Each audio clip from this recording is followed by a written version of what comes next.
जय हिंद दोस्तों, स्वागत है आप सभी का इस वीडियो में। इस वीडियो में हम जनरल एप्टीट्यूड का 8th सेट देखने वाले हैं। 7 सेट मैं ऑलरेडी अपलोड कर चुका हूं। अगर आपने वो नहीं देखे हैं तो ज़रूर देखिए।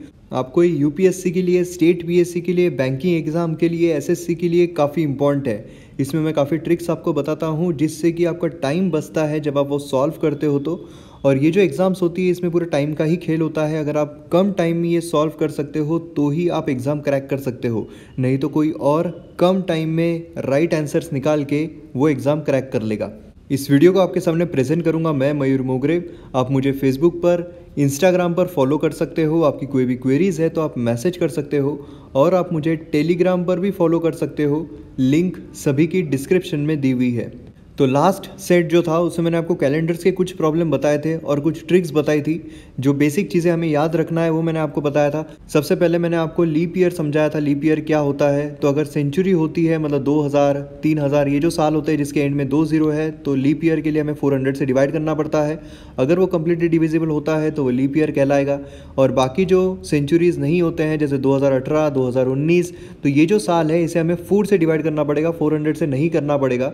और अगर ये 4 से कंप्लीटली डिविजिबल होता है तो ये लीप ईयर कहलाएगा। और मैंने आपको बताया था अगर आप एक साल आगे जाते हो, मतलब एक साल आप फॉरवर्ड जाते हो, और अगर सेम डेट है जैसे 1 जैन 2001 से आप 1 जैन 2002 में जा रहे हो, तो यहाँ पर क्या हो रहा है, आप एक साल फॉरवर्ड जा रहे हो और यहाँ पर लीप ईयर नहीं है इन दोनों में से कोई भी। इसका मतलब है कि आप 29 फेब ये आपके कैलकुलेशन में नहीं आ रही है, तो आपको सिर्फ +1 डे जो है वो ऐड करना है। मतलब जो भी डे होगा, मंडे होगा तो ये ट्यूसडे होगा, ये ट्यूसडे होगा तो ये वेडनेसडे होगा।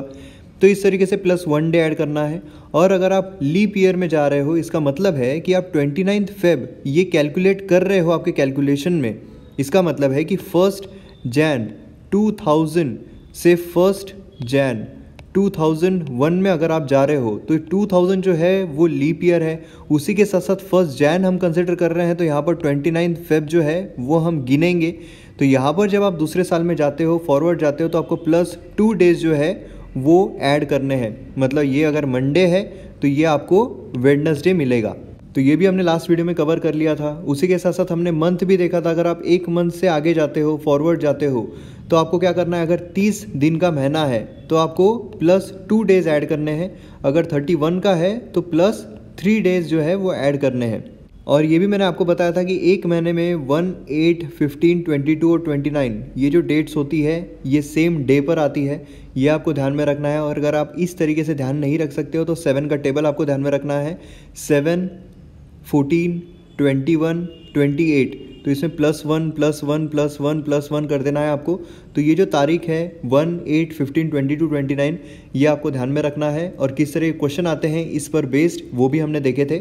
अब लास्ट वीडियो में हमने क्या देखा था कि हम 2001 से 2002 में जा रहे हैं, या फिर 2001 से 2003 में जा रहे हैं, तो डे कौन सा आएगा। यहाँ पर क्या है, जो डिफरेंस है सालों का, ये सिर्फ 1 साल या 2 साल या 3 साल मैक्सिमम है। तो वो आप इजीली निकाल सकते हो फॉरवर्ड जाकर। लेकिन अगर सालों में डिफरेंस ज़्यादा आता है, जैसे कि यहाँ पर आप देख सकते हो कि 1 जनवरी 2003 को अगर वेडनेसडे आता है तो 1 जनवरी 2010 को क्या आएगा, तो यहाँ पर डिफरेंस जो है वो 7 सालों का है। तो अब जब डिफरेंस जो है वो इतना ज़्यादा है तो क्या हम पिछले वीडियो में जो हमने ट्रिक देखी थी वो इस्तेमाल कर सकते हैं? तो जी हाँ, वो भी हम इस्तेमाल कर सकते हैं, लेकिन उससे समय जो है वो ज़्यादा लगेगा। तो इस वीडियो में मैं आपको ऐसे जो प्रॉब्लम्स है जिनका महीना जो है वो सेम हो और सालों में जो डिफरेंस है वो ज़्यादा हो, तो किस तरीके से सॉल्व करना है इसकी एक ट्रिक मैं आपको इस वीडियो में बताऊंगा। पहले तो जो हमने लास्ट वीडियो में देखा था उससे हम ये प्रॉब्लम सॉल्व करके देखते हैं, क्योंकि ये जो डे है ये सेम है, 1 जनवरी है।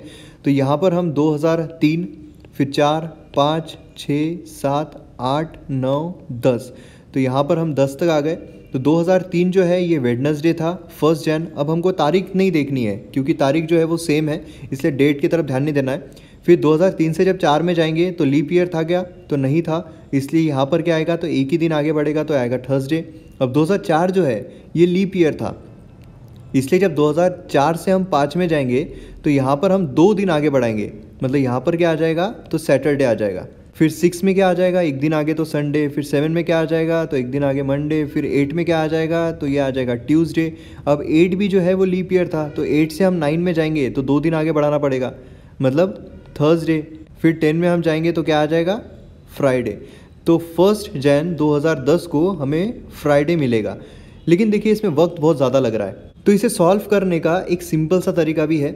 आपको यहाँ पर करना ये है कि जो भी बड़ा साल है, मतलब यहाँ पर बड़ा साल कौन सा है, तो 2010 है, उसमें से ये जो डेट है और साल है ये आपको छोटे वाले में से माइनस कर देना है। इसका मतलब है कि सबसे पहले आपको डेट देखना है कौन सी है। तो यहाँ पर फर्स्ट है, तो बड़ा जो साल है उसमें से छोटे वाली डेट जो है वो माइनस कर दो। यहाँ पर क्या है, तो फर्स्ट है, यहाँ पर भी 1 है, मतलब 1 - 1 कितना हो जाएगा, यहाँ पर आ गया 0। उसके बाद आप साल जो है वो माइनस कर दो, मतलब 2010 में से 2003 माइनस करना है। तो कितने हो जाएंगे, 2010 में से 2003 गए तो यहाँ पर मिलेंगे हमें 7। अब यहाँ पर क्या है, तो यहाँ पर प्लस आपको जितने भी इन 2 सालों के बीच में जितने भी आपको लीप ईयर मिल रहे हैं वो आपको ऐड करना है। तो 2003 से लेकर 2010 में कितने लीप ईयर आ रहे हैं, तो 2004 आएगा और 2008 आएगा, ये 2 आ रहे हैं, तो यहाँ पर 2 आपको ऐड कर देना है। तो टोटल यहाँ पर आपको कितना मिल रहा है, टोटल कैलकुलेट करना है आपको, तो 0 + 7 + 2, तो टोटल मिल रहा है हमें 9। अब ये जो संख्या मिली है हमें 9, इसे हमें डिवाइड करना है 7 से। तो जब 9 को हम डिवाइड करते हैं 7 से तो क्या आता है, 7 × 1 = 7, 8, 9।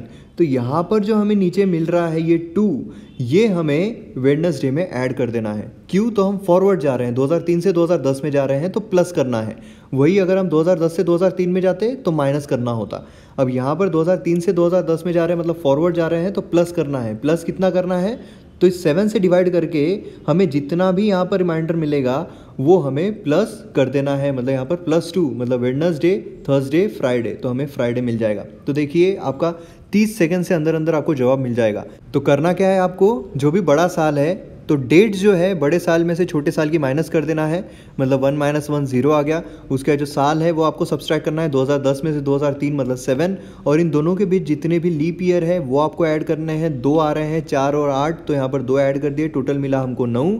ये जो 9 है इसे हमें 7 से डिवाइड करना है और जो भी नीचे रिमाइंडर आएगा वो ऐड कर देना है इन डेज़ में। तो अब नेक्स्ट प्रॉब्लम देखते हैं हम। अब यहाँ पर क्या बोला गया है, 1 मार्च 2004 को अगर मंडे आता है तो 10 मार्च 2008 को क्या आएगा। अब देखिए यहाँ पर 2 चीज़ें हैं। पहली तो ये है कि जो डेट है वो भी डिफरेंट है और जो साल है उसमें भी 4 साल का डिफरेंस है। तो जो मैंने आपको लास्ट वीडियो में ट्रिक बताई थी उससे अगर हम सॉल्व करते हैं तो देखते हैं हम कैसे सॉल्व कर सकते हैं। तो 1 मार्च है, एटलीस्ट हम जब साल आगे बढ़ाते हैं तो हमें डेट जो है वो सेम चाहिए। तो हमें करना क्या पड़ेगा, ये जो 2 डेट यहाँ पर दी हुई है उन्हें सेम लाना पड़ेगा। तो मैंने आपको बताया था कि जो डेट्स है एक महीने की, 1, 8, 15, 22, 29, ये सेम होते हैं।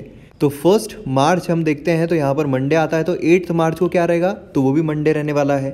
तो 8 मार्च को मंडे है तो 10 मार्च को क्या रहेगा, तो 2 दिन आगे बढ़ जाएंगे तो आ जाएगा वेडनेसडे। इसका मतलब है कि 10 मार्च 2004 को वेडनेसडे आता है, तो 10 मार्च 2008 को क्या आएगा। तो अब इससे हम निकाल सकते हैं हमारे मेथड से 2004, 5, 6, 7, 8। अब देखिए यहाँ पर मार्च आया है, इसका मतलब है कि 29 फेब जो है ये हमें इस साल की 2004 जो लीप ईयर है उसकी कैलकुलेट नहीं करनी है, तो हम सीधा एक साल ही आगे जा सकते हैं। तो यहाँ पर आ रहा है वेडनेसडे, इसमें क्या आएगा, तो थर्सडे आएगा, क्योंकि हम 29 फेब यहाँ पर कैलकुलेट नहीं कर रहे हैं। फिर एक साल और आगे जा रहे हैं तो एक दिन और आगे बढ़ेगा, मतलब आ जाएगा फ्राइडे। उसके बाद 7 में जाएंगे तो कितना आएगा, सैटरडे। उसके बाद हम 8 में जाएंगे तो यहाँ पर हमें 29 फेब जो है वो कैलकुलेट करनी है, क्योंकि 2008 ये लीप ईयर है और मार्च में जा रहे हैं, इसका मतलब 29 फेब ये आने वाली है, तो 2 दिन आगे बढ़ाने पड़ेंगे, मतलब मंडे। इसका मतलब है कि 10 मार्च 2008 को क्या मिलने वाला है हमें, तो मंडे मिलने वाला है। तो ये एक मेथड हो गई इसे सॉल्व करने के लिए। अब हम दूसरी मेथड देखते हैं जो हमने अभी सीखी है। अब देखिए मैंने क्या बताया था आपको, जो बड़ा साल है उसकी जो डेट है माइनस छोटे साल की डेट हमें करनी है। तो मतलब यहाँ पर 10 है, 10 - 1 करना पड़ेगा, मतलब कितना आएगा, तो 9 आएगा। अब यहाँ पर जो साल है उसे सब्सट्रैक्ट करना है, 2008 में से 2004 गए, मतलब कितने बचे, तो 4 बचे, और प्लस यहाँ पर लीप ईयर जो है वो हमें देखना है। तो लीप ईयर, दोनों ही लीप ईयर है, लेकिन हमें कंसिडर कौन सा करना है, जिसकी हम 29 फेब ये कंसिडर कर रहे हैं। 29 फेब किसकी कंसिडर कर रहे हैं, तो यहाँ पर 1 मार्च के आगे जा रहे हैं, इसका मतलब इसकी 29 फेब जो है वो हम कंसिडर नहीं करने वाले, लेकिन 2008 की करने वाले हैं, इसलिए हमें सिर्फ एक ऐड करना पड़ेगा लीप ईयर के लिए। अब ये टोटल हमें ऐड करनी पड़ेगी, मतलब 4 + 1 5, 5 + 9, तो यहाँ पर आ रहे हैं 14। तो अब ये जो 14 हमें मिली है इसे हमें 7 से डिवाइड करना है। तो 14 को जब हम 7 से डिवाइड करते हैं तो 7 2 जार आता है 14। अब यहाँ पर आ रहा है 0।